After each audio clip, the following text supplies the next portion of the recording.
পরামর্শ দেওয়া হয়েছে যে বিচার প্রার্থীদের সুবিধার্থে জনগণের দোরগোড়ায় বিচারের ব্যবস্থা নিয়ে যাওয়ার লক্ষ্যে যে উপজেলা আদালতসমূহ বিকেন্দ্রীকরণের বিষয়ে একমত পোষণ করা হয়েছে।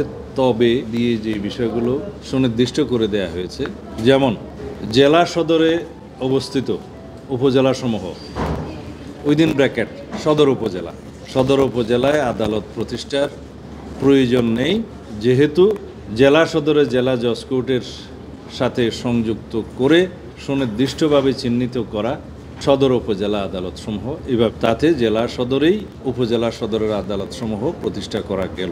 দ্বিতীয়ত, বর্তমানে বাংলাদেশে যেগুলো ব্রিটিশ আমলের চৌকি হিসাবে চিহ্নিত ছিল সেগুলা দ্বীপাঞ্চল এবং কিছু কিছু উপজেলায় উপজেলা আদালত প্রতিষ্ঠিত আছে।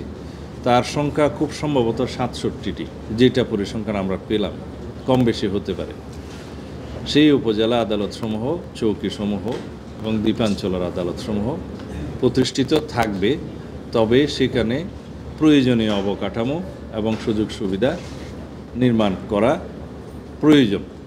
3, যে সমস্ত উপজেলাগুলো জেলা সদরের খুব কাছে অবস্থিত, যেমন যোগাযোগ ব্যবস্থা যেহেতু আগের তুলনায় অনেক উন্নত হয়েছে, সেই জন্য কোনো উপজেলা সদর বা উপজেলা হেডকোয়ার্টার যদি 15-20 কিলোমিটারের সীমার মধ্যে থাকে, সেই ক্ষেত্রে সরকারিভাবে আরেকটা স্থাপনা নির্মাণ করা, স্থাপন করা, মেনটেন করা এবং অন্যান্য অবকাঠামোগুলো সুযোগ সৃষ্টি করা, আবাসস্থল সহ কর্মচারীদের থাকার ব্যবস্থা, যাতায়াত ব্যবস্থা, এমনকি জেলা সদর থেকে জেলা কারাগার থেকে মানে যারা অভিযুক্ত তাদেরকে আনা নেওয়া করা ইত্যাদি অনেক হ্যাজার্ডাস ব্যাপার।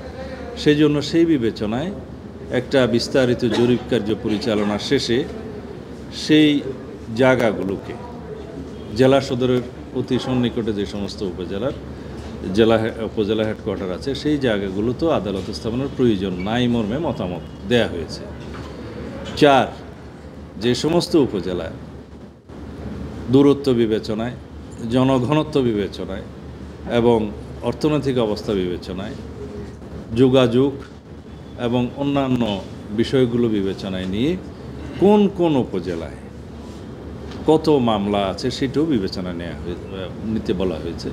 সেগুলো বিবেচনা একটা জরিপ কার্য পরিচালনা করে পর্যায়ক্রমে সেই সমস্ত উপজেলায় উপজেলা আদালত স্থাপন করা হবে, সেই বিষয়ে সম্মতি এসেছে। আরও একটা বিষয় যে আইনি সহায়তার বিষয়ের যে আলোচনাটা এসছে, যে আইনি সহায়তা উপজেলা পর্যায়ে যেন বিস্তৃতি করা হয়, সেই বিষয়েও ঐক্যমত এসছে। মোটামুটি এই বিষয়গুলো নজরে রেখে উপজেলা আদালত বা অধস্থান আদালত বিকেন্দ্রীকরণ বিষয়ে একটি জাতীয় ঐক্যমত প্রতিষ্ঠা হয়েছে। বিগত দিনে যে হাইকোর্টের স্থায়ী বেঞ্চ, বিভাগীয় সদরে স্থায়ী বেঞ্চ স্থাপনের জন্য যে বিষয়টি আলাপ হয়েছিল, এইটা জুডিশিয়াল সংস্কার কমিশনের সেই একই রিপোর্টের অন্তর্ভুক্ত ছিল। এই অংশটা সেদিন আলোচনা হয়নি। সেই অংশে আমরা ওই দিনই আপনাদের সাথে কথা বলেছি এবং আমরা বলেছি যে হাইকোর্টের স্থায়ী বেঞ্চ বিভাগীয় সদরে স্থায়ীভাবে স্থাপনের ক্ষেত্রে বিচার বিভাগের সাথে আলোচনা করতে হবে। সেই বিষয়টা খুব সম্ভবত জাতীয় ঐক্যমত্য কমিশনের সেদিনকার প্রেস ব্রিফিংয়ে ওনারা উল্লেখ করেননি। আজকে আমরা অনুরোধ করেছিলাম সেই বিষয়টা যেন উল্লেখ করা হয়, কারণ এই বিষয়ে যেহেতু 1988 সনে একটা সুপ্রিম কোর্টের একটা ভার্ডিক্ট আছে এবং সেই সংবিধান সংশোধনীকে অসাংবিধানিক ঘোষণা করা হয়েছিল এবং সেটা আর স্থাপিত হয়নি, একই জটিলতা যাতে সামনে আবার না পড়তে হয়, সেজন্য আমরা বলেছি বিচার বিভাগের সাথে আলোচনা করে তাদেরকে সম্পৃক্ত করে এবং সেই সম্পৃক্ততার মধ্য দিয়ে যাতে একটা সমাধানে আসা যায়, সেজন্য তাদের সাথে আলোচনা করতে হবে। সেই আলোচনার দায়িত্ব আমরা বলেছিলাম জাতীয় ঐক্য কমিশনের এবং সরকারের। আশা করি সেটা আজকে বলা হয়েছে, আমি অবশ্য জানি না বলা হয়েছে কিনা, আমরা অনুরোধ করেছিলাম।